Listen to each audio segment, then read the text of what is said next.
Assalamu alaikum everyone, welcome back to our channel, and in this video I am going to show you how you can enable the dark mode on your Microsoft Edge browser.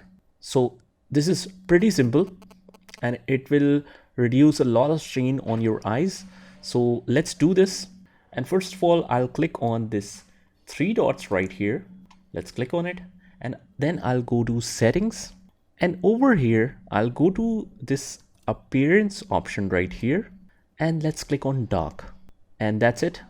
This will convert your Microsoft Edge browser to the dark mode. So that's it guys. I hope you liked the video, and if you did, hit the like button, subscribe to our channel and turn on the notification bell so that you can get notified of all the future videos. This is Saad signing off from today's video. Take care.